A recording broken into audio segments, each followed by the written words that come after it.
Kalia, and I'll be your captain for the next 1 hour 30 minutes. Let's have this conversation going.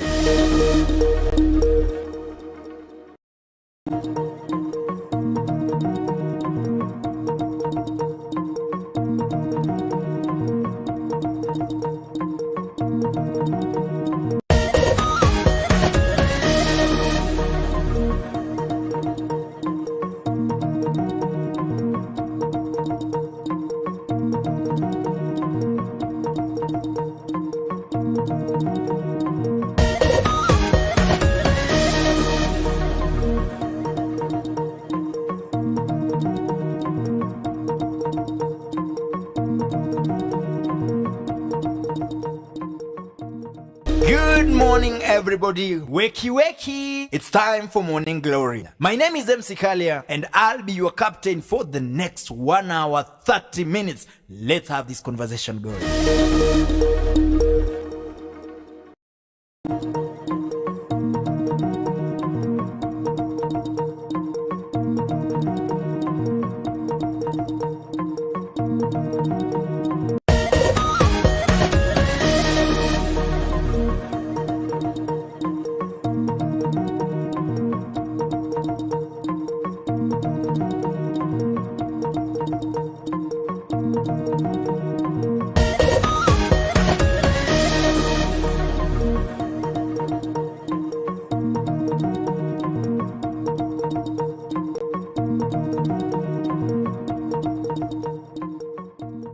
Good morning, everybody. Wakey, wakey. It's time for Morning Glory. My name is MC Kalia, and I'll be your captain for the next 1 hour 30 minutes. Let's have this conversation going.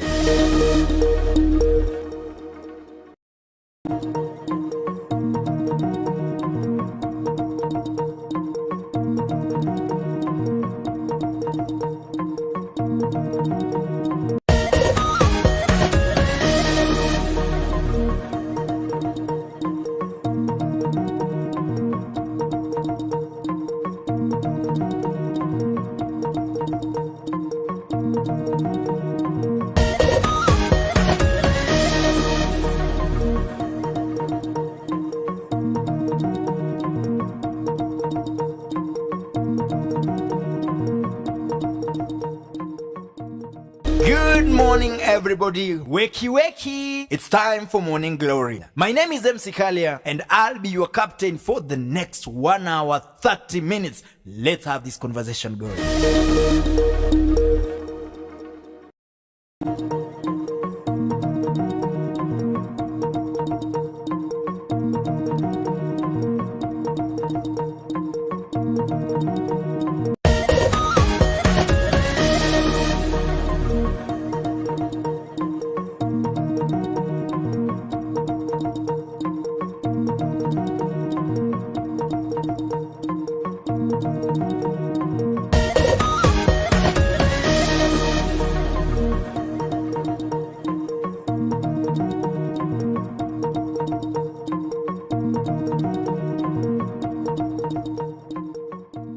Good morning, everybody. Wakey, wakey. It's time for Morning Glory. My name is MC Kalia, and I'll be your captain for the next 1 hour 30 minutes. Let's have this conversation going.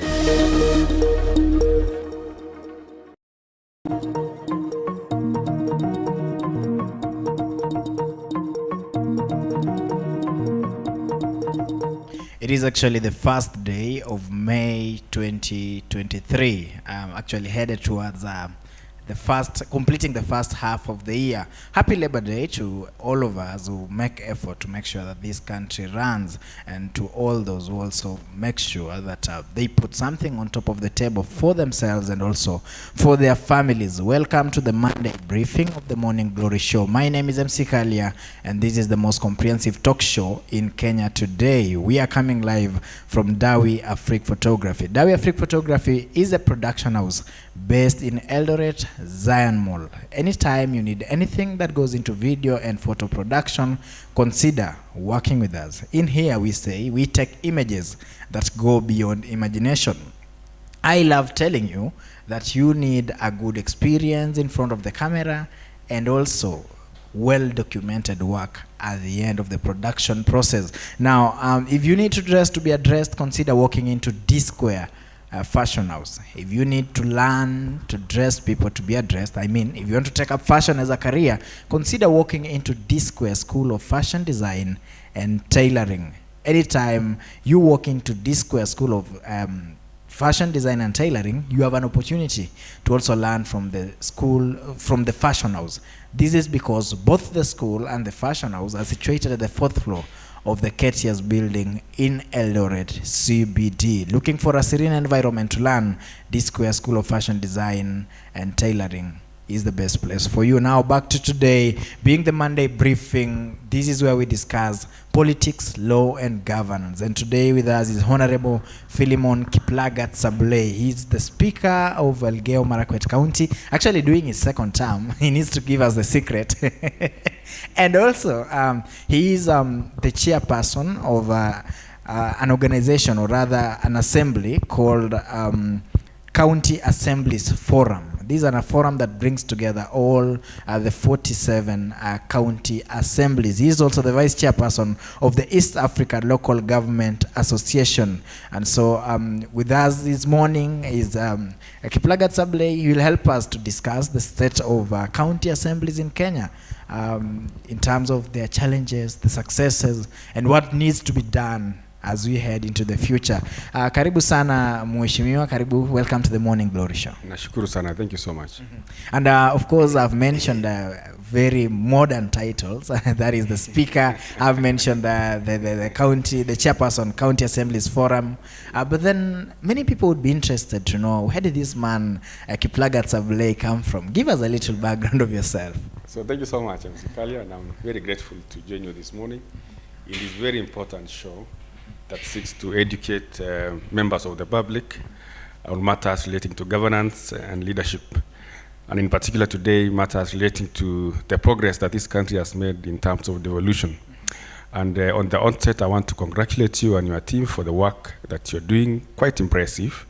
And being the Labor Day, I think you are leading on the front in serving this country through various sectors that you have the ability and the capacity to do so. So my name is Philemon Kiplagat Sabulei. I'm a true son of Elgeyo Marakwet County, having been born in a village called Chebusie in Metkei. And that's where I schooled until my later years when I joined Nakuru High School and thereafter law school. And I'm happy to have had an opportunity to serve the great county of Elgeyo Marakwet as the Speaker in the previous term and in this term. And I continue doing so, knowing that whatever we do today will have an impact and consequences in many years to come. We seek to give the very little we can in circumstances to ensure that we make the lives of the people of Elgeyo Marakwet through policy making, legislation and oversight even better. I do everything I do in circumstances to strengthen my members of the County Assembly, to have the capacity to hover their leadership skills, and to deal with the mandates that they have been given in law.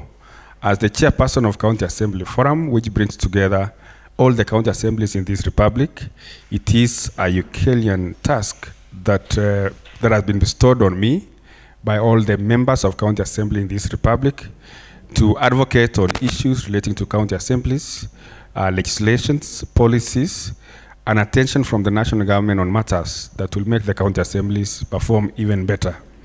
I was also privileged in this 2nd term to serve as the vice chairperson of East Africa Local Governments Associations, which is a coordinating body of all the local governments and counties for the case of Kenya from the 7 member states of East Africa. And our offices are based in Arusha, Tanzania. So that means you actually have a community office in Arusha, Tanzania? Yes, we have an office in ESC, okay, offices in Arusha, Tanzania. Yeah. I'm saying that for the purpose of, just in case I land in Tanzania, I know a place to go. You are safe. We have our secretariat there. Ukiongea vizuri, hata utapewa gari utembee Tanzania. Hey, guys, Dawi Africa actually has a small wing where we do safaris, and I think the director is listening, so that means you need to organize. We go to Arusha because we actually have something to go to there. Anyway, if you're already tuned in, let me know where you are tuned in from. As you can see, we have a very interesting guest and a lot to unpack about how our local governments are running, how the state of devolution, and more precisely the state of county assemblies in Kenya. I can see we already have Ambassador Alfred Sargent says, say hi to the speaker. Thank you so much. Hosea Changulet says, good morning, Wakili. Thank you so much. There is a Faith Cherop says, good morning, following. Thank you so much. Robert Kipiator says, in it. Savannah Boy says, good morning, welcome, and thank you for always making time to be with us. Let me sample a few more comments. Fanuel George says, good morning. Thank you so much. I can see our director, Kosgea Rapchesir, says, lovely Labor Day show. Thank you so much. And of course, as we now continue to talk about devolution, we want to look at devolution 10 years after, of course, we passed the constitution in 2010, but then the actual devolution came in 2013. And before we go into the specifics, Mr. Sabulei, let's talk about, in your own opinion, do you feel that we've done enough to make devolution work as a people and as a country? As to whether devolution has served the people of this country, I can't even think twice. It has really done so. As to whether it has achieved its optimum goal and the objectives, not yet. But quite, good strides have been made in ensuring that we build devolution and county governments so that we have a proper devolved structure of governance in this country. In 2012, when this model of governance began, and today, you can attest that a number of development agendas have been witnessed in our counties, and majorly because of the devolution of the funds. Before, what we had was perhaps CDF only, that is the Constituency Development Fund, which would come to the constituencies and which was patronated by the member of National Assembly. What we now have, let's take for example, even Wasingishu, Nandi, and Elgeyo Marakwet. The cumulative resources that comes to Elgeyo Marakwet, Wasingishu, and Nandi, because we're just in the neighboring counties, there is no time prior to devolution in which those resources could be devolved by the national government. And this, you can look at it in a number of ways.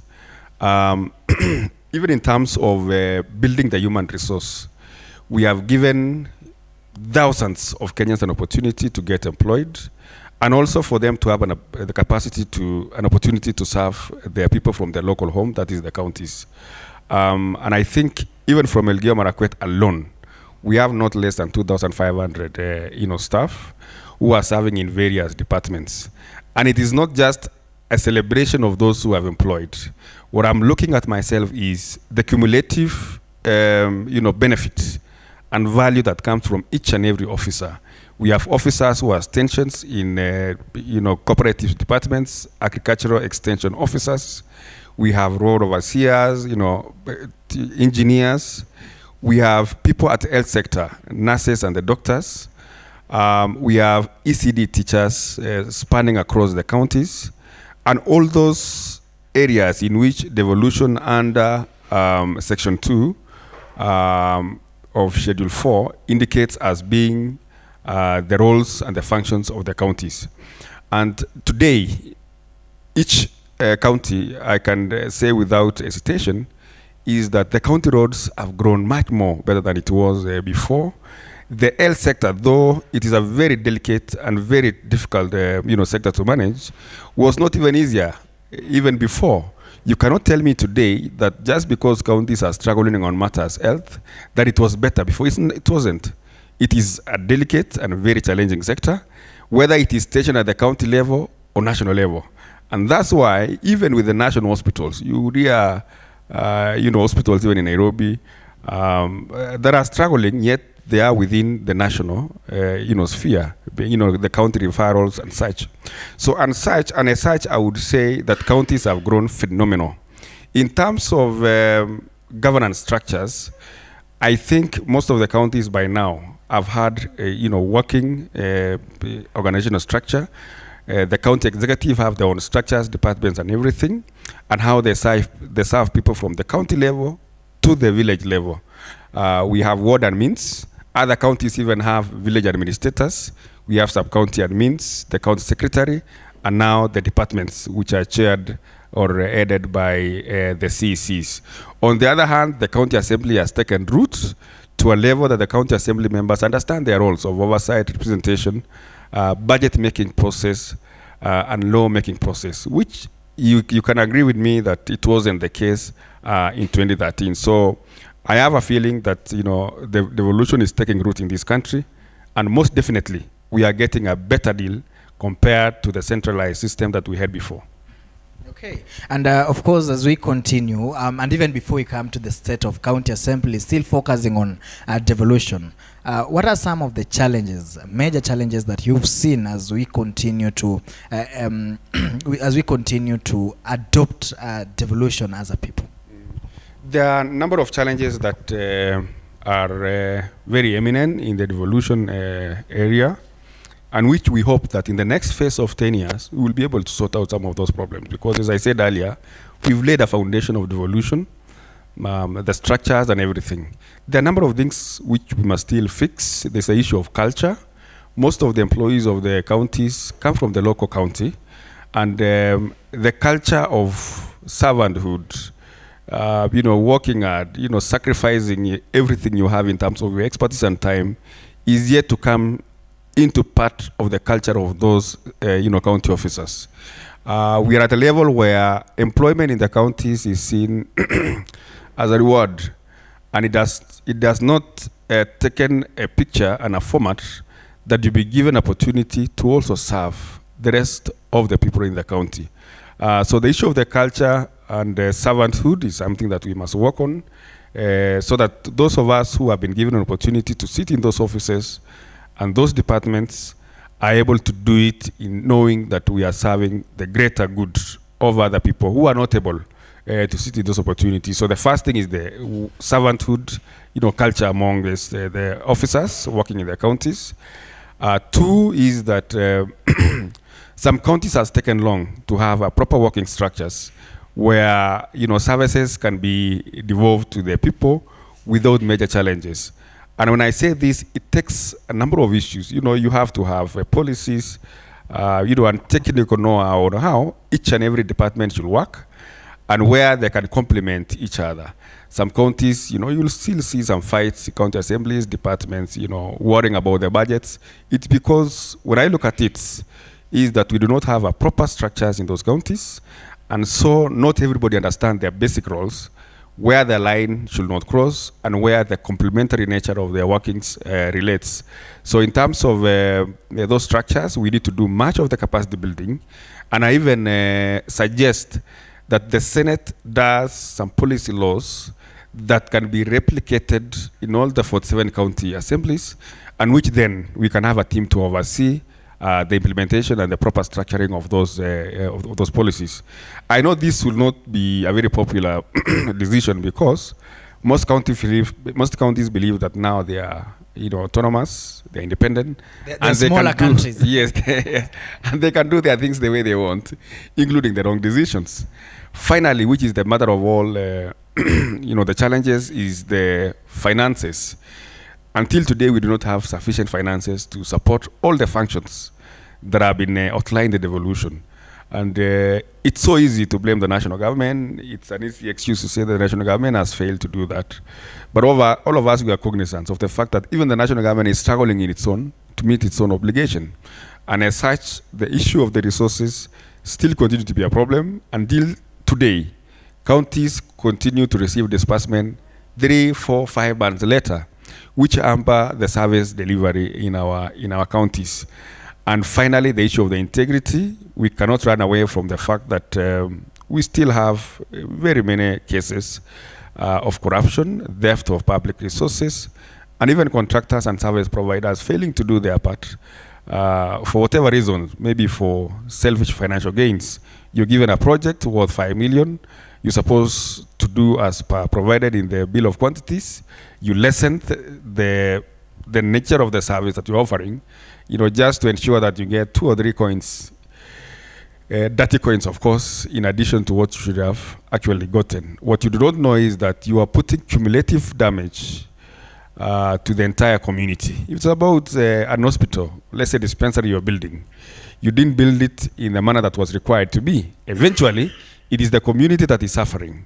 Tomorrow, 5 years down the line, the cracks start developing, and the dirty money that you made, which you no longer be having it, is already affecting the entirety of the society. So those are some of the challenges that I think are still akin in our counties, and hopefully those will be the challenges we will seek to do away with in the next phase of devolution.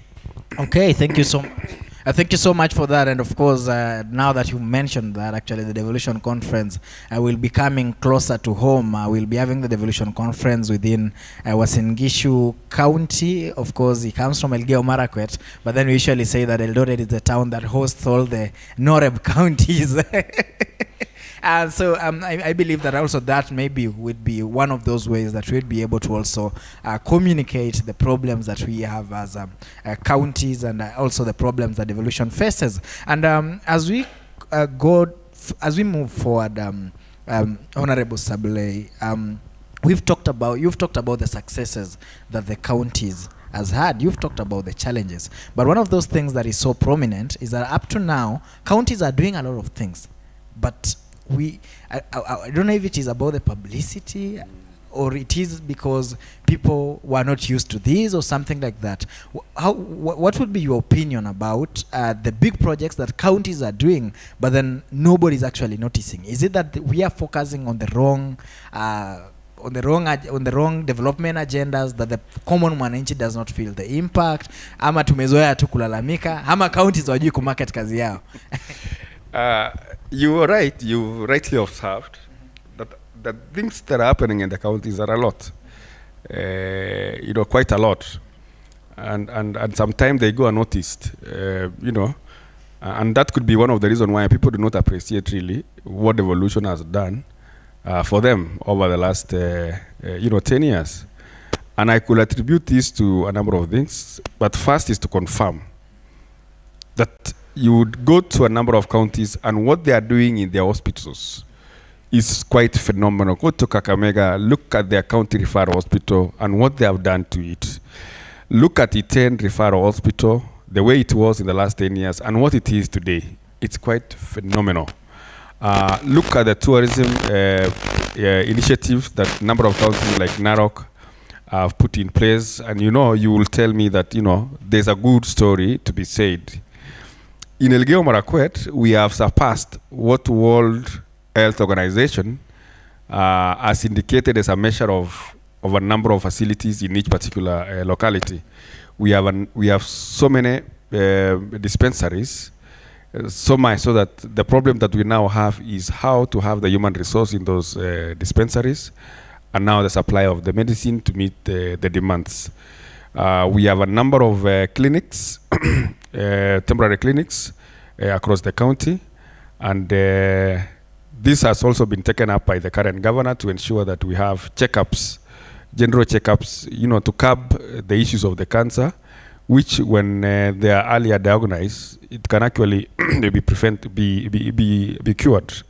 The county assemblies continue to grow in leaps and strength on matters capacity building its members on lawmaking processes, representation, and even oversight. The reports that are churned in county assemblies, and I can talk for mine, Elgeyo Marakwet County Assembly, the oversight reports, I wish the members of the public would go to our website, get a report or two, and look at it. Because these are reports that generally will go to higher offices and authorities like Auditor General and even the Senate.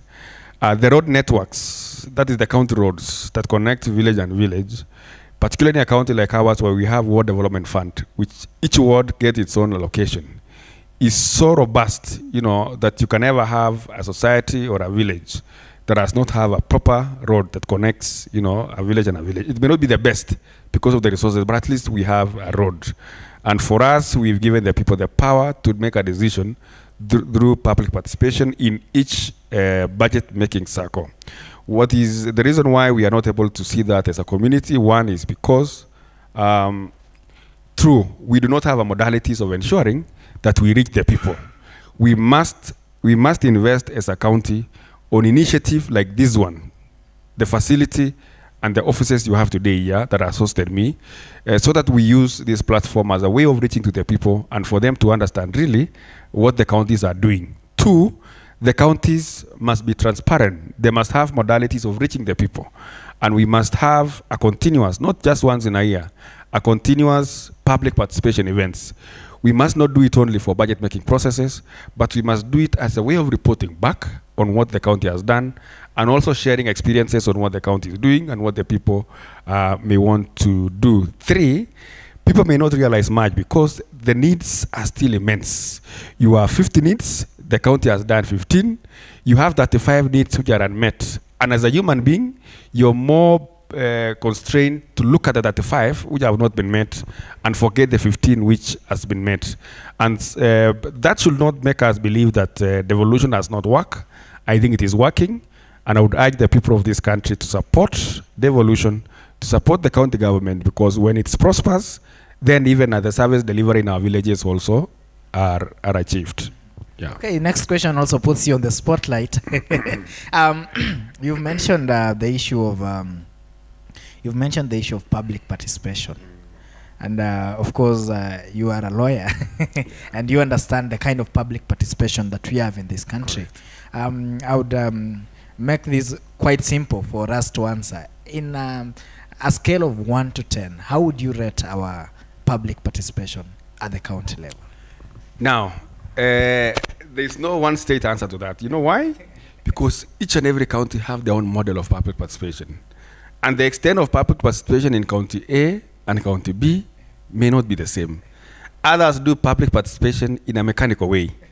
Just, a town hall meeting, you put in the newspaper, please, we request for memorandum on this project. That is so mechanical. So that you just tick the legal box that has been done. What is important for the people is a substantive and involving public participation. And that should not be enough. The public participation should include reporting back to the people on what you have done with respect to what the people had said that they want to be done. One, we must set directives and policies on how to do public participation. In Elgeyo Marakwet, we have Public Participation Act of Elgeyo Marakwet County Assembly, which details how public participation should be done by the executive and the county assembly, which if not met, then you cannot say that there was public participation. You cannot go to a shopping center when people are not aware, appear and say we are coming to do public participation on this item. You must prepare the community that next week we are starting our budgeting working process. We want to look at the projects in your ward. Please, ward development committee, you can sit prior to the county officers coming to the village and discussing with you. Next week we want to do public participation on perhaps, let's say 10 municipality. We want to upgrade it. We want to do this project and this and this and this through the funding of the World Bank. We want to hear from the residents of that particular locality how they want us to do it better and which road should be considered in priority. That should be as substantive as it can be. A number of counties, including Makueni, Nakuru, Elgeyo Marakwet, and there must be others that I have not mentioned, have had a very robust public participation model. In fact, in 2019, Elgeyo Marakwet was feted by Open Governance International for being open and transparent in matters public participation. It's an issue that even the courts have delved into as to what really constitutes public participation. It is still mechanical in majority of, even in the national government. How many times do you find national government, coming to your locality and asking your views on how it's done? And you cannot have an excuse that because you have a member of parliament and a senator and a women rep who are your representative, then the same should not be disseminated to you. If that was the case, then that elected member should have come to you to ask for those views. And that's why in the counties, members of public may not sit, but if they were to compare us with the national government, we are much, much more better. We go to the people whenever we have something that the law requires us to do public participation. So I agree with you, it is still a very thorny issue, but we try through devolution conference and legislative summit, the one that the assemblies host, to share the best practices that each county is doing, so that even those who are a little bit behind can see the need for them to, pull their socks and offer better public participation for the good of the people's understanding of the projects and the activities of the county government. Okay, that is Kiplagat Sabulei. He is the Speaker of the County Assembly of Elgeyo Marakwet, and he is with us this morning to just help us understand the strides we've made as a country in terms of devolution. And the next item you're going to handle is actually the state of now county assemblies. Of course, I'd said he needs to share with us the secret because he's doing his second term as a speaker. It is something that does not happen most of the times. So I don't know what you did differently. But then in connection to that, you've been there for 5 years. You're doing now your next also 5 years. And in your opinion, how impactful are the legislations that are made by the members of county assemblies? Of course, that also touches into the other title you have as the chairperson of the County Assemblies Forum. Are the laws you make at county assemblies impactful to the lives of the people of Kenya? Yeah, thank you so much. And I think I also, much as I take a little bit of credit, I think I thank members of County Assembly of Elgeyo Marakwet, both in 2017, being the second assembly, and now being the third assembly. In fact, the third assembly did something very special and phenomenal in this republic for electing me unopposed. Not that there were no other candidates, but the members themselves agreed unanimously that they have confidence in myself as the speaker, and they implored upon the rest of the candidates not even to present their nomination papers. And that is an immense respect and show of confidence by the members of Elgeyo Marakwet County Assembly, whom I continually work so hard to ensure that I do not let them down by ensuring that they are able to deliver and discharge their mandates, particularly now on the issue that you mentioned on the lawmaking process. Lawmaking process is a very technical, thing. Even for us who are lawyers, we've been trained in legal drafting, it is not an area that everybody will understand because it's a technical area. And what we do then is first to understand how our parliament's structured. The parliament are structured in the manner that the honorable member understands the issues and the challenges and the needs of the community which he serves. What this happens is, if I can put it in a very easy way, you walk in your village. Myself, I come from Kipsao, or Chebuche village. I walk into the village, I interact with the locals, and I realize, there is a problem in how planning has been made in matters road network. And that when I come to the county assembly and ask the speaker, why is this problem so immense in my ward, and perhaps in the entirety of the county, then the speaker then, sitting with the technocrats, who are now the lawyers and the legal officers in the county, can determine that this is a matter which should be acted upon by way of a petition, by way of a motion, or by way of a legislation. If it is by way of a legislation, then we sit with that honorable member, hear his ideas, put them into paper, and sign it under the name of that honorable member. That truly belongs to that honorable member because it is an idea that he has seen and he has noted the need and the desires of the community. That is the lawmaking process, and that tells you why the role of the speaker is so important, because if that member is not strengthened, is not guided towards that lawmaking process, it may not achieve that particular aspiration. That is the role we play. Two is, what can we do as county assembly so that we have the laws that responds to the people's needs? One is to ensure that county assemblies must not engage in a process of copy-pasting legislation. Today you hear Migori has made a very good law on perhaps FIF, Facility Improvement Fund, and you rush, take the bill, come and copy-paste, change it to read a Uasin Gishu, and have it rolling. That's not the lawmaking process. The lawmaking process is not about paper and ink. The lawmaking process must have a heartbeat of what Mwananchi wants. So you listen to people and then come and put it in paper.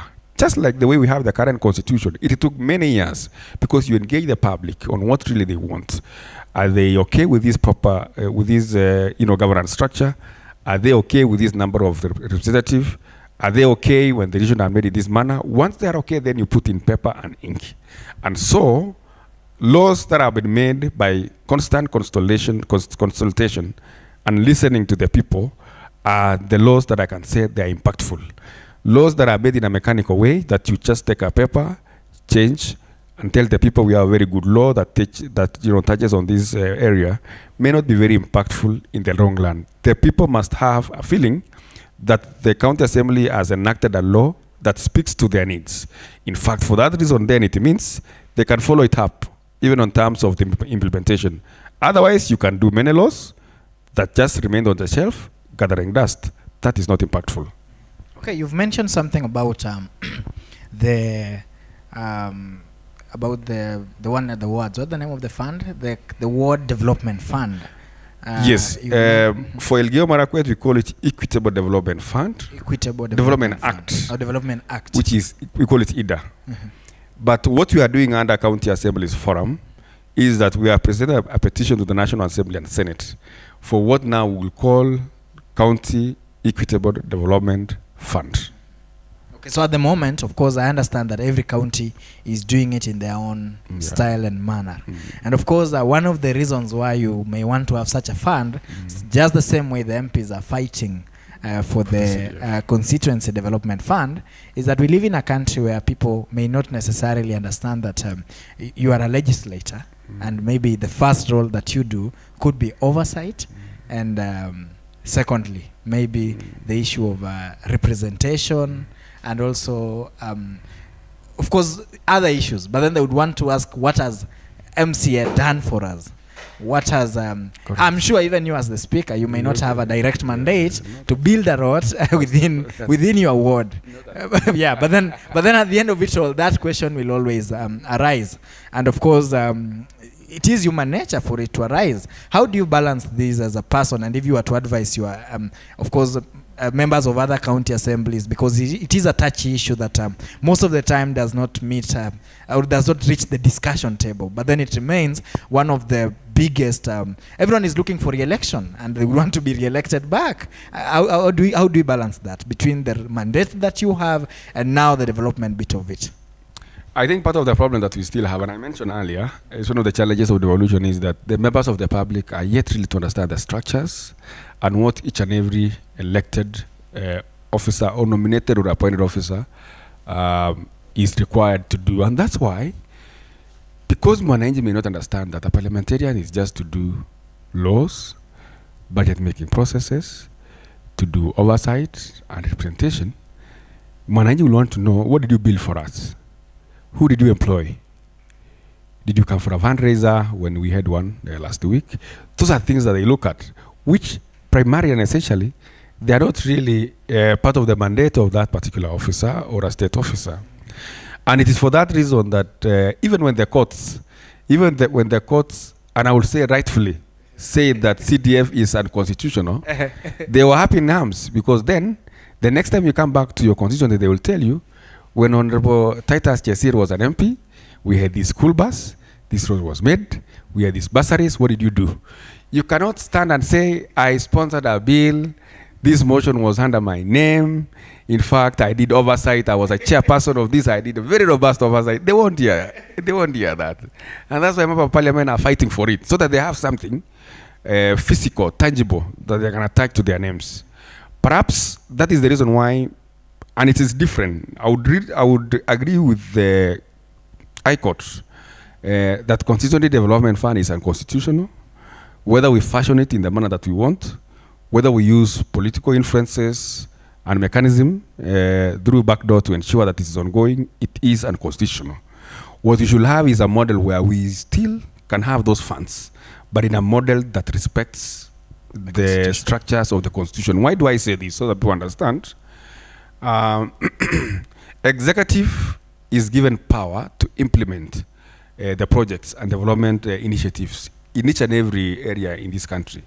The role of an elected politician, an MP or an MCA, is to oversight, is to devolve resources for that function. You cannot do a budget, then come and patronage the same money. It should be under the purview and the zone of the county executive, so that tomorrow you can come and oversight and say, we said this road should be made in this manner. It was not made in the manner that was agreed. The school bus and all those kind of things. And so members of National Assembly wanting to patronage those kind of executive nature projects, for me it's not right. Two, what have we done as a county assemblies to run away from that? For the county assemblies is that we just earmark resources that goes to each and every ward. In Elgeyo Marakwet County under IDA, we have a formula, just like the one for the CRA. In each ward, depending on the mass, depending on the population, poverty index and such, will receive an amount every year that goes to the development of that particular ward. So one, we do the law that devolves resources. Two, we let the county executive to put those resources under the projects that Mwananchi in that ward has agreed through public participation and are taken both by the county assembly and the county executive. What that means is that the money is there, it is earmarked for that ward. It is the local Mwananchi who decide what project those money should do. But now it is the work of the executive to do the procurement, identify contractors, and to do that work, not the members of county assembly. We will come back later in the year to see whether the projects and development agendas which were anticipated were actually done. For me, that is how to do it, and not to have the politicians being on the face of implementation of those projects. Okay, thank you so much for that. Of course, it is an area that I would say it is quite sensitive, because it touches both the leader and the employer, who is the Mwananchi. Anyway, moving forward, we'd also want to look at the issues of now financial independence of the county assemblies. Of course, first of all, give us a background of what it is at the moment, and what you would want to see in the future in terms of how independent the county assembly is in terms of its funding. Public Finance and Management Act was amended so that the process in which the county assemblies will get the resources for running of their affairs under their mandate must first be sought through the county executive. What that means is that before the county assembly gets any resources to run its oversight activities, law-making processes and representation, and all other services, we also have staff. Elgeyo Marakwet, we have around 75 staff. We pay them salaries, we pay them allowances, we pay them insurance. We also have service providers, water, electricity, and the meals for our staff and our guests. And those ordinary expenditures that any institution will always have. So we must go to the county executive. The CEC in charge of finance must okay our expenditure. Then it goes to the COB. The COB must relook at our budget and determine when to send us that money. They can have mercy on us and give us at the end of the month. They can always, as they usually do, delay for a month or two before we get that money. And we have learned the hard way just to survive in the environment. What that does, and people should understand it in this context, is that it fundamentally affects the workings of our offices and the institutions. The oversight that should have been done this month, for it to be done in the next 2 or 3 months, is already an effect that affects the nature of the devolution. That you have officers who cannot function optimally because they don't have resources. Eventually, that lack of optimal performance by those officers degenerate into low performance in the devolution sector. And what we are praying, and I have had discussion with the devolution committee in the Senate. We have met with both leaders of majorities.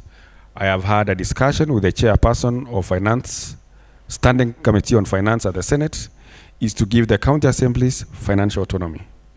We may still have problems of release of exchequer, but at least the county assembly should stand on its own when it is doing requisition and managing its finances. What this happens is that people may think that we want an easy way to get money for misappropriation. People should understand in this context that county assembly and county executive are distinct institutions. They are so separate that even the wisdom of having finances to be approved by county executive or assembly, it just baffles me. Two, the county assembly has its own accounting officer in the name of the clerk. We do not need any other accounting officer, and even the law appreciates as much. Three, the Auditor General produces 2 reports whenever in each financial year. They produce a report for the county executive and the report for the county executive. So everybody should stand or fall by its own accountability. And then it defeats any logic. Why then, if we are being audited independently, why then should we have another person on the other arm of county government approving our expenditure? Finally, on matters of oversight, when the county executive know that you want money, so that next week you do oversight across the county on projects, then it can always stifle that by delaying. And so we have a very good case why this financial autonomy should happen. Finally, let us borrow from the national sphere. We have National Assembly, we have Senate, we have the National County Executive. The executive in the national level does not play any role in finances and the overall activities of the Senate and National Assembly, save for the political role, which is obvious. But in terms of financial and administrative functioning, they are very independent. We seek that we have that uniformity in how county assemblies operates vis-a-vis the National Assembly and the county executive. That is a constitutional structure that cannot be changed. It's happening in the national government. It's happening all over the world.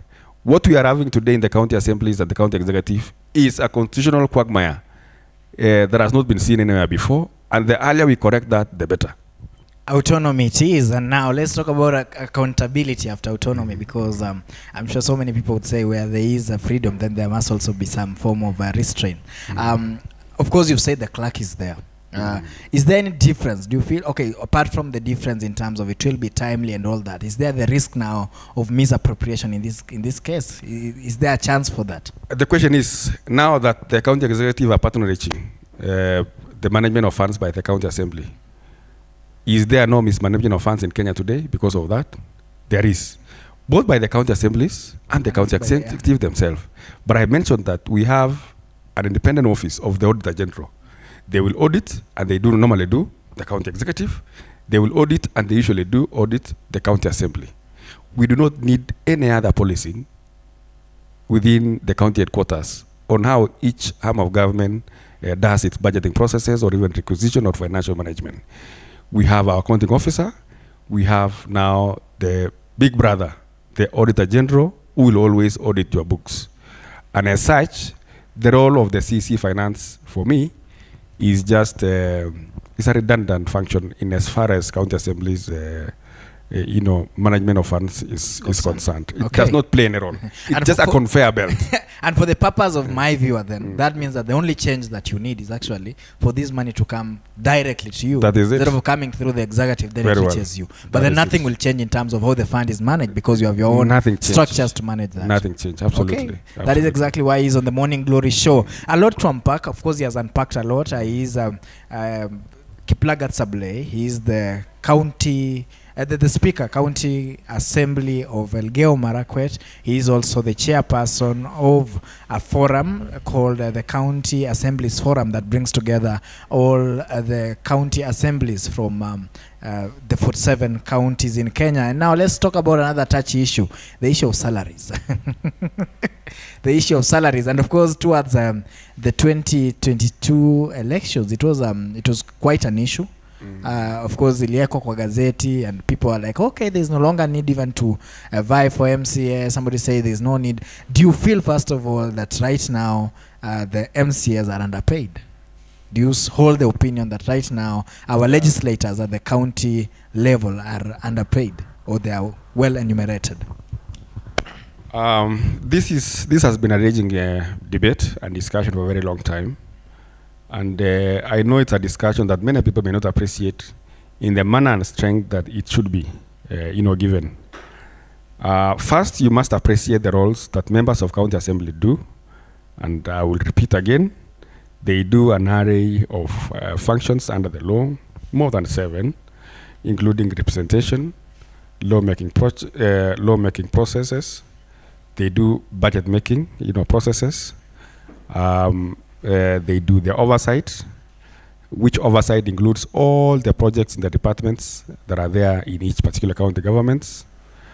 It is the function of the MCAs and county assemblies to vet CECs, chief officers, and to ensure that the functioning of those offices are properly in place as expected in law. They also oversee the functions of the county public service board. They are the one who elects the speaker, and they are the one who also oversee the general functioning of the county assembly through the committees which are set in place. Members of county assembly are the politicians who are closest to the people. If today there is a problem in the village, the only leader, elected leader that can be assessed is a member of county assembly. Member of county assembly are, as I would say, glorified social workers. Every weekend they're attending barrios, fundraisers. They're attending fundraisers for weddings. They are required to be there during baby showers because apparently baby showers is now a bigger ceremony. Yeah, it's a serious thing, by the way. In fact, if you're not doing baby shower, people will ask you, what are you doing with your life? And so the social part of work that a member of county assembly does in the villages, in those charges, and all other social activities is so immense. That aside, you must also understand, even in your own thinking, without knowing the structures of the county government, what structure will you place the member of county assembly? Below the governor, deputy governor, the CECs, the speaker, the clerk, all those. What level will you place him? Because I will tell you, there are about 25 cadres of leadership on offices in the counties who are earning higher than members of county assemblies. In their own structure of county government, members of county assemblies earn lesser by far than even the heads of departments within those particular county assemblies. People who just wake up in the morning, come to the office and go back home by discharging their roles, which are good enough, and truly they must be supported. What I'm trying to do, Kalia, is to paint a picture why this discussion is a very serious one, and why we must agree as a country that there's somewhere we failed in evaluating the roles of a member of county assembly and the salaries attendant to it. We must accept, and we must come to a level that we say, there's no mistake to say that we got it wrong. You know, let us bite the bullet. Let us not fear injuring our ego, and accepting that we got it wrong when we are doing evaluation for the salaries of members of county assemblies. And just to set it straight, what is the salary of a member of county assembly? The basic salary of a member of county assembly is 86,000. 86,000 Kenya shillings. That is despicable. Okay. For the roles that I've just mentioned just now. And now let's talk about the method that was used in terms of making sure that how did whoever arrived to that figure arrive to it? Good question. And that begs another question. Has it been reviewed since that fatal mistake was done? It has never been. The salary of an MCA has never been reviewed since 2013. If anything, it was reduced at some point in terms of the basic salary. And the question is, what then was used in the salary of an MCA? Without fear of contradiction, those who did that thought that they were elevating a local councillor into an MCA. And they saw a councillor and said, wacha tuongeze mshahara kidogo ya councillor ikuwe ya MCA. A very mechanical process that did not go into evaluating the roles that would come by this enhanced position of a member of county assembly. And people should get to know that a role of a member of county assembly and a role of a member of national assembly are the same, albeit at a different level. If a member of national assembly does oversight, that is the same for a member of county assembly. In fact, as I said earlier, the one for a member of county assembly is more robust. Both do law-making processes. Both do representation. And as I said earlier, the one for member of county assembly is much more robust because they are there in the villages every day. And they are reachable to the people much more than the president, the governor, the senator, women rep, a member of national assembly. The roles are the same despite being on a different level. And let me ask you, when you do a law on potato management at the National Assembly, you do a law on potato management at the county headquarters, the same energy is required, the same resources is required, the same expertise is required. It does not mean that just because an MCA sits at the county headquarters, then his role of lawmaking process is subservient to that of a member of National Assembly. And for such, I would argue this way. The percentage salary of a member of National Assembly and that of the president should be replicated for the salary of a member of County Assembly and that of a governor. As we speak today, the salary of a member of National Assembly is 46% of that of a president. The member of County Assembly should earn 46% of the salary of the governor. Today, it's only 16%. This country must learn to dignify the officers and the leaders they bring into offices. You cannot today elect an MCA, then immediately you want to muscle the performance of such a member of County Assembly. We must learn to give strength to officers we elect into offices, because by doing so, then we can hold them accountable in what they do. What has happened as a result, as I finish, is that there's a very high turnover in the election of members of County Assembly. In fact, most assemblies do not re-elect more than 5 MCAs back into offices. Why? These are people who they are expected to do a lot. There's high expectation on what they can do. Yet the structure of their payment, the structure of their remuneration and support is so muscled that there is no way they can meet the demands and the needs of society. No way. Unless they steal. So unless Waibe, there's no any other way. And of course, you've mentioned about the percentages and all that. How easy will it be to review the salary of an MCA in this time where everyone is talking about, of course, the wage bill, in a time where everyone is complaining about how much government is spending, whether at national level or at county level? It has been easy for the national government to employ CAS, many with serious packages.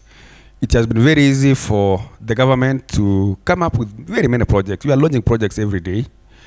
It has been very easy for the national government to come up with new projects on how to serve the people of this country, which is a very good thing. What I'm trying to say is that it's not about the lack of resources. It's about the focus. And I'm not doing this I'm not an activist myself. I'm not a unionist. I'm clearly defining a fatal mistake that was done in matters relating to remuneration of a member of County Assembly.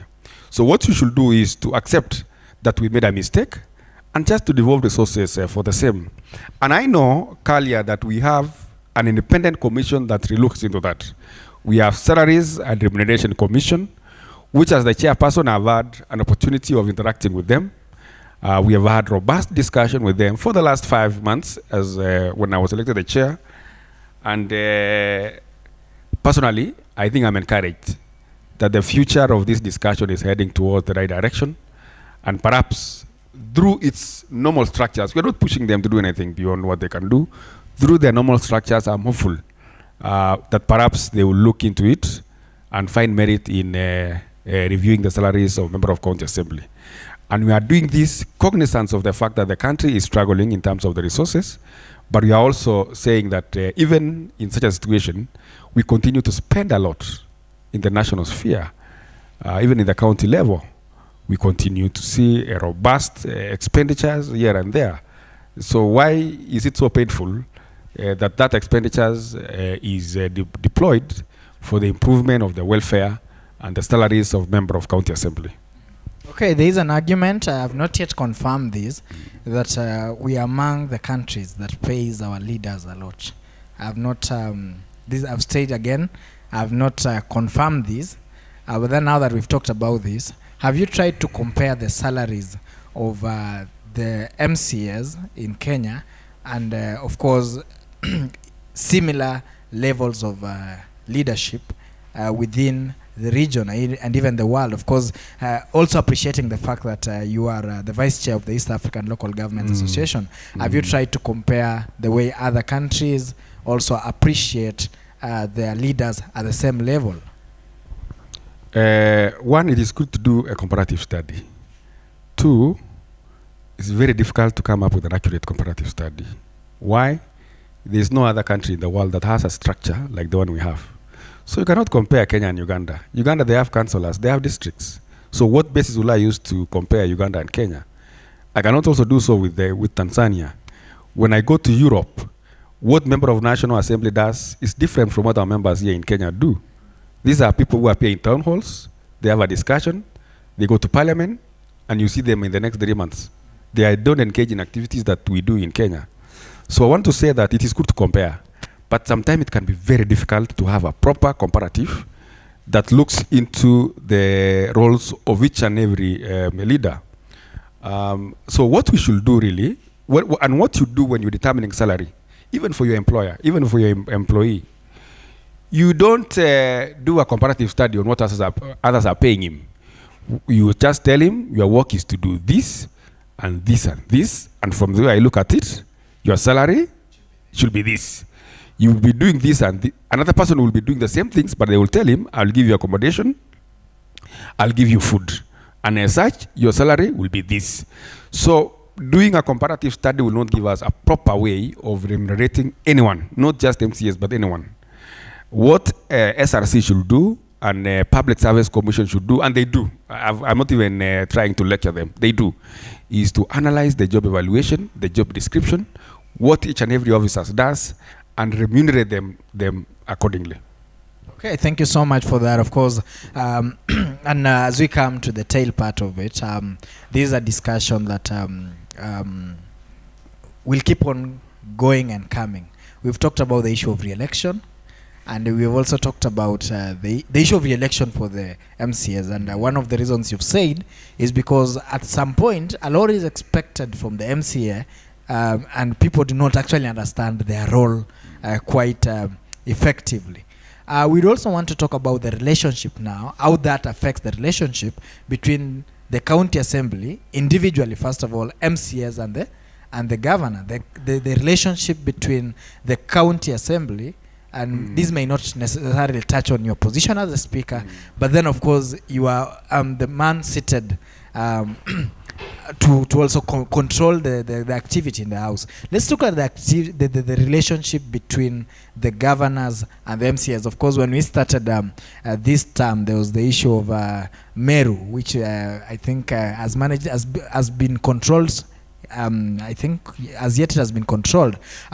Every governor would have their flagship projects, which they would want to implement.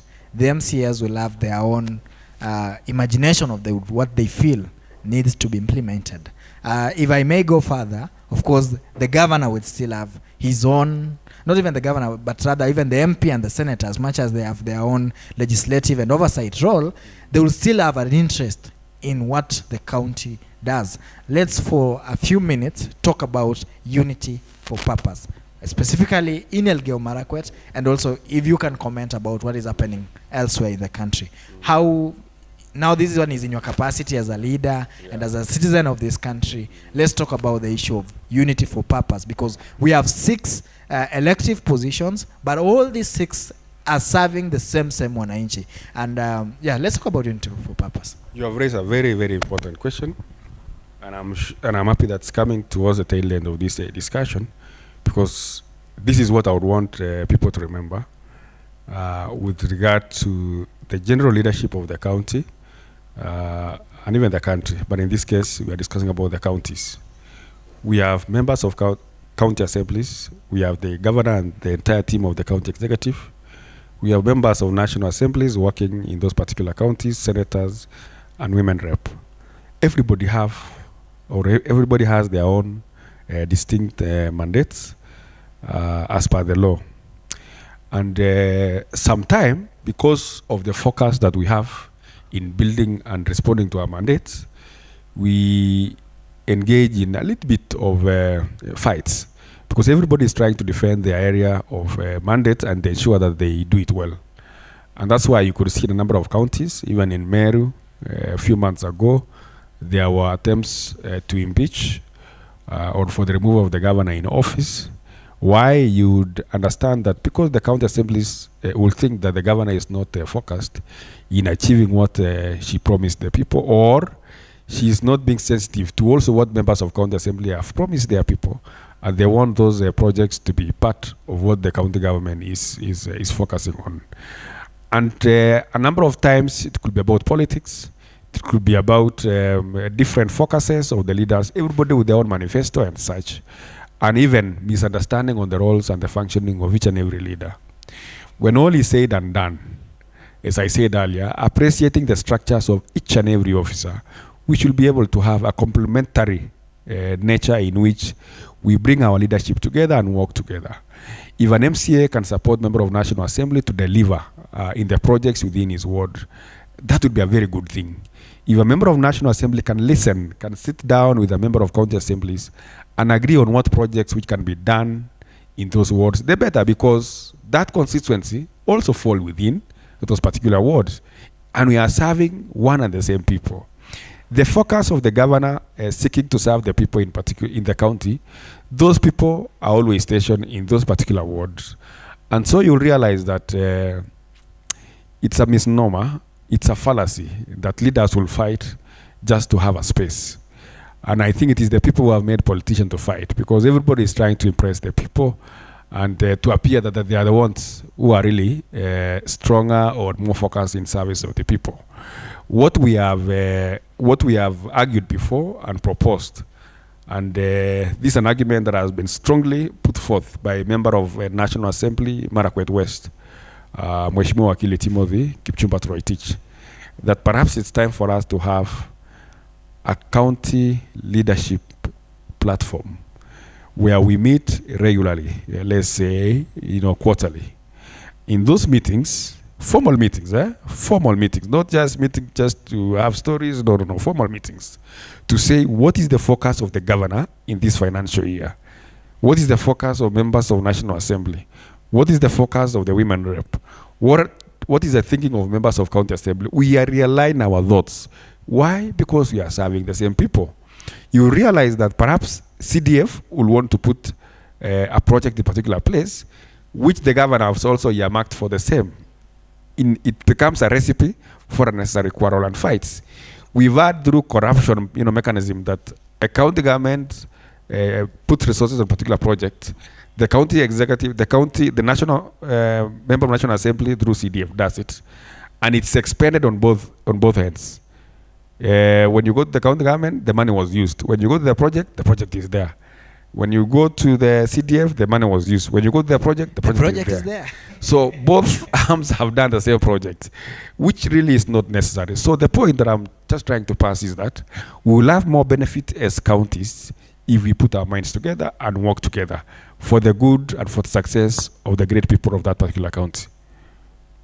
Thank you so much. Of course, I'm still looking at you and nodding at the fact that you've said that the same project could actually be funded twice, and that has kept my mind.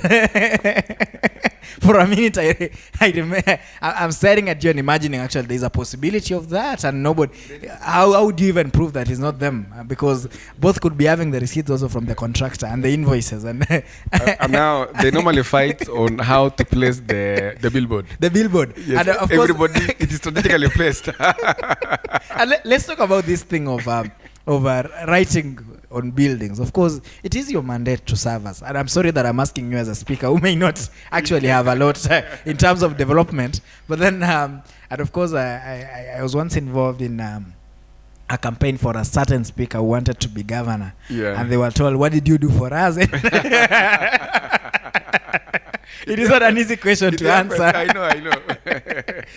I hope you won't take that trajectory soon. And if you need to, please, you need to borrow notes. I know. Thank you for that. Let's talk about this issue of writing on buildings and writing on, of course, all the developments that this has been done by this and this and this, and even bearing someone's name, including school buses. I would have seen some written but funded by Koech Kalia, MP. Yeah.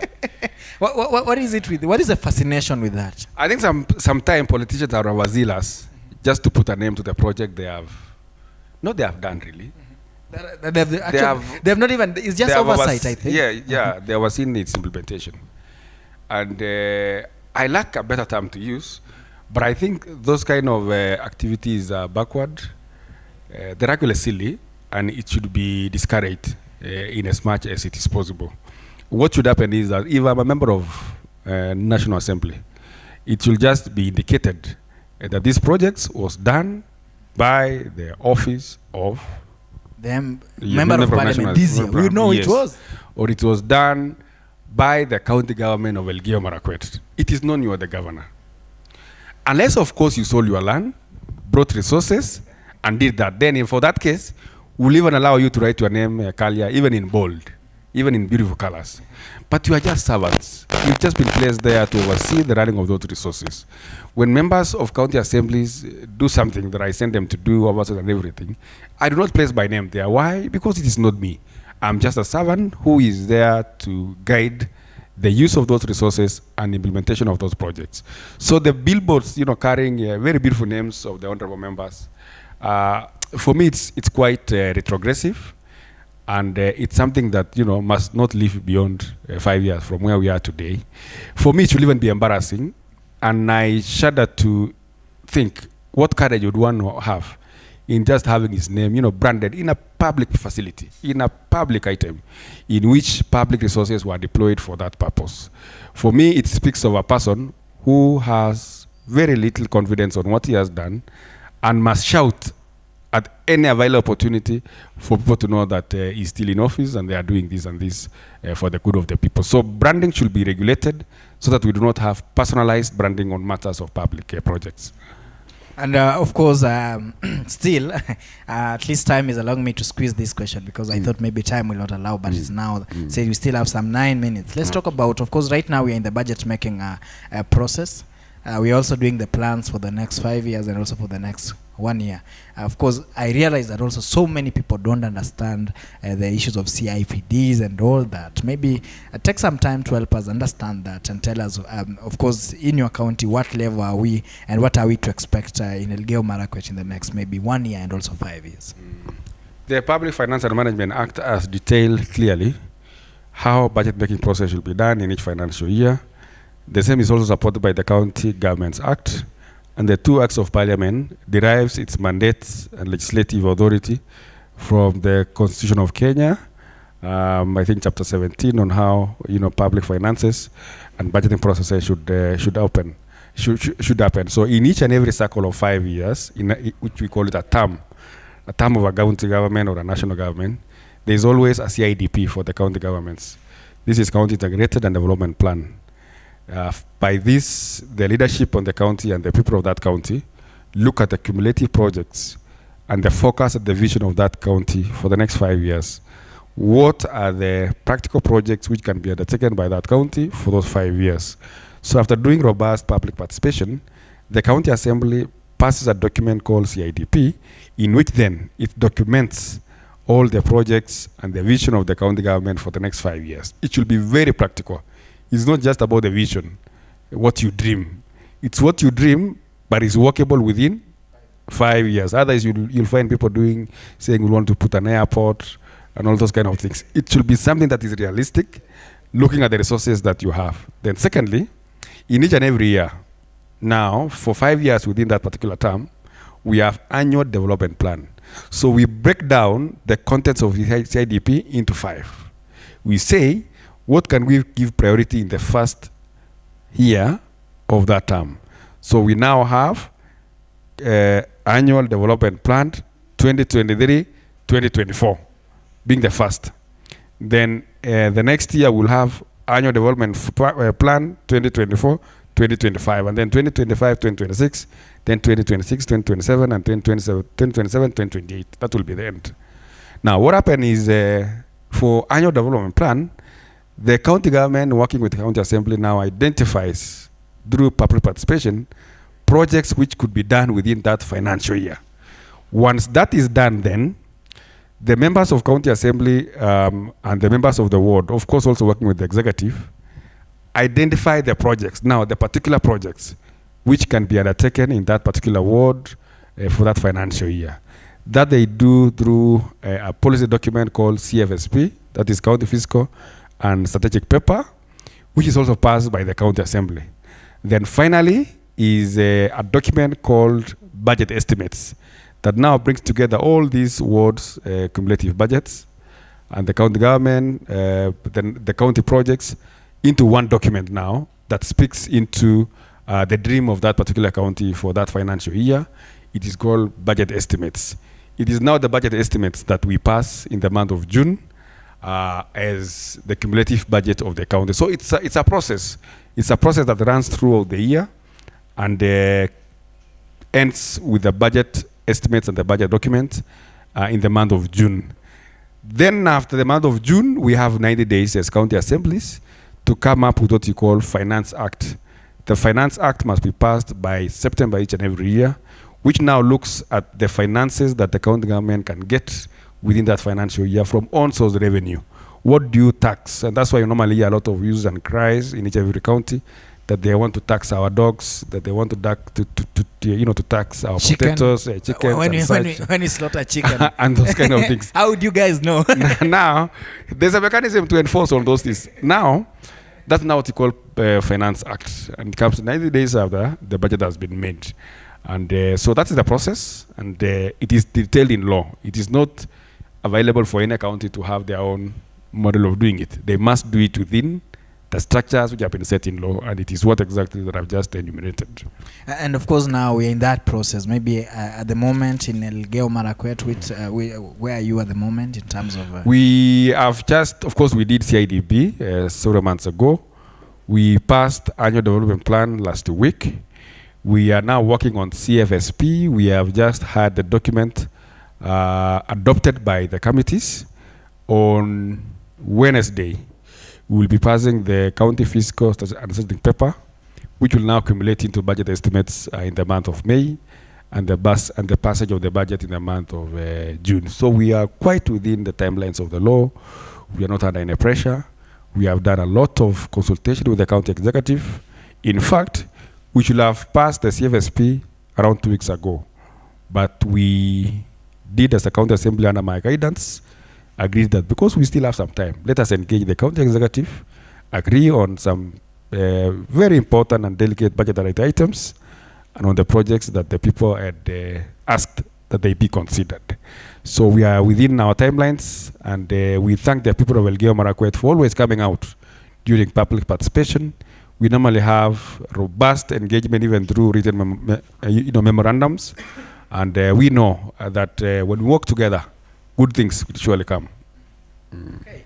And before I give Honorable Sabulei a chance to give his parting shot, let's talk about, of course, you are older than me, but then you would still fall between the boundaries of youth and leadership. And at this time where the president is coming from this region, there's a term people use, Ninyonemet, and that, of course, how real is that? And if you are to comment about that in terms of how it can benefit the region, because of course we have laws that govern how everything is done, and of course that may not, that could end up being a mirage if we don't guide our young people into how we can benefit from that. Maybe what would be your comment, and you can join that also with your parting shot. Very difficult political question to ask. But it is true. Each and every government comes with its own focus and opportunities for its people. The only thing that will not happen is that there's no government that will come and work for you. And that's why for you, Kali, you must wake up every morning, even with that cliche that you mentioned. You must wake up every morning and come here and work. So that should not be used by the young people of this country and everyone in this country or in this region to think that now things are rosy and things will work for you. We must continue to work extremely hard to support the current government, to support the growth of the economy, and even to support our very own growth as individuals. What normally happens, only just to mention that particular term, is that not all governments are the same. And clearly so, not just in Kenya, the all over, even in USA, even in UK. Those who participate in formation of that government will always have the front seat in guiding that government. And I know for people of this region, the reason why they say so is because they feel like they truly participated in formation of this government by supporting and voting in the Kenya Kwanza government. That means that they have a hand in how the government policies are made. They have a hand and a possibility of even reaching some of the key national leaders who have been appointed in the national sphere. And for that reason, that what means is that they're within the eye of the government in as far as policy decision is being made, which could actually end up, benefiting them. And so what this should happen is that the young people of this country and this region should harness and use the advantage of the leadership that we have today to work so hard so that they can take advantage of the policies and the attention that the national government is likely to give them through direct focus in policies, or even through the nominated and appointed leaders that would come from this region. For example, from this region we have CS, roads, transport and infrastructure. That means then if you have any cumulative vision that touches on that department, you can easily get a footing, a support and direction because of the proximity you have with the leadership that is today. And many other PSS, national leadership. The president was here yesterday launching projects. He will do that because this is part of the country, but also more passionately knowing that this is home. And that could be what is bringing pride, confidence and joy among us, the people, that truly the government is ours. And I want to confirm it is theirs, only that for them to realize that benefit, they must work extremely hard. I will repeat the words of Kenyatta, not the one that we know. That can be a little bit disappointing. You said the other one that you don't know. We mentioned the one you didn't see himself. You're a young boy. When you hear the word Kenyatta, sometimes it dampens your spirit. But I want to encourage you. There was another Kenyatta whom we can remember and even quote. When you got the independence, he said, "Ni uhuru na kasi." That means that even if we have the independence, even if we have the support of the government, if we don't work hard, if we don't push ourselves every day, then it will mean nothing at the end of the day. So that is it, and thank you for that question. A very long and beautiful yet careful explanation there. Nonetheless, give us your parting shot. Today is Labor Day. I want to thank the people of Elgeyo Marakwet for the hard work. When you go today to a number of regions in this county of Elgeyo Marakwet, go to Kapiego, Lelan, Chepkorio, Metkei, we have robust farming that is ongoing in those regions. That is not to say that the lower region is not doing anything. We have horticulture. We have farmers who wake up every day to do the little they can do to push the economy of this country and to make meaningful livelihood for their children. We have traders and many other hardworking hustlers, not only in Elgeyo Marakwet, but also from this region. Those are the heroes that I celebrate today, and I want to tell them that we appreciate them putting us in the offices we are today. The only way we can dignify that respect is by giving them support and serving them. For the members of County Assembly, I still want to put my congratulations to them. The county assemblies have grown phenomenally since 2013 to date, to a level that we have members of County Assembly who understand their roles, and they are doing the very best in ensuring that we have scaled the legislation, oversight, and representation in our various counties. For the rest of the members of County Assemblies in the Republic of Kenya, I want to thank them for the support they have given to the County Assembly Forum. And I want to give them my highest assurance that we continue to labor every day to better the welfare of members of county assemblies and the strengthening of our performance, so that we too can play an important role in entrenching devolution in this country. So thank you so much, and have a blessed day. Okay, thank you so much. Thank you so much also for creating time to be with us. Of course, being a very chilly morning, and I can see you're experiencing the same allergies I'm experiencing. Thank you so much for bearing and also making sure that you be here on time to attend the Morning Glory show. And there's so many people, when I mention Morning Glory, attention shifts. But then yesterday, somebody told me actually that this could be weather for two, but labor for one. And being a Labor Day, allow me to wish you all the best as you labor to also make sure that the kinds of Kiplagat Sabulei who could want to be governors in the near future will have voters. Anyway, if you know, you know.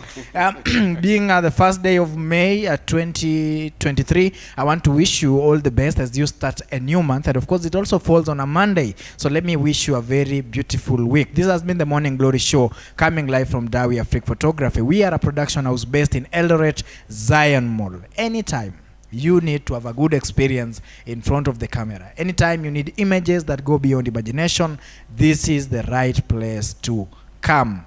And also, if you just need to dress, not just dressing, but you need to dress to be addressed, walk into D-Square Fashion House. If you want to take up fashion as a career, D-Square, now School of Fashion Design and Tailoring, will give you the best. Both D-Square School of Fashion Design both D-Square School of Fashion Design and the Fashion House are situated at the 4th floor of KTS building in Eldoret. Till tomorrow, where we'll be talking to the experts in the Juakali sector. Have a very beautiful day and enjoy the Labor Day.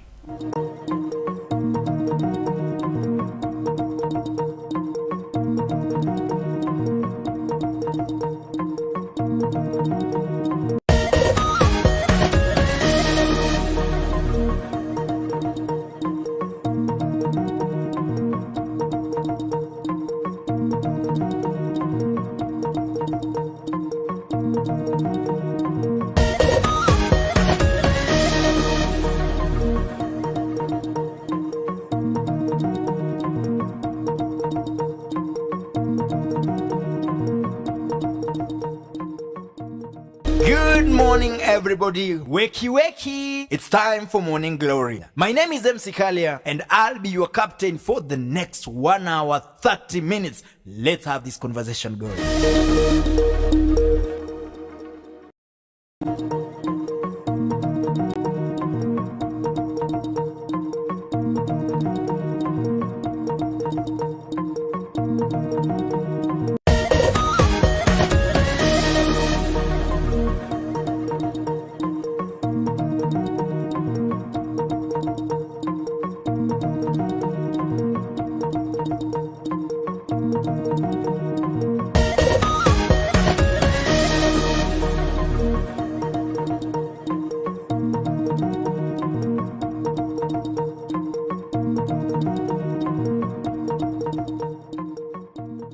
Good morning, everybody. Wakey, wakey. It's time for Morning Glory. My name is MC Kalia, and I'll be your captain for the next 1 hour, 30 minutes. Let's have this conversation going.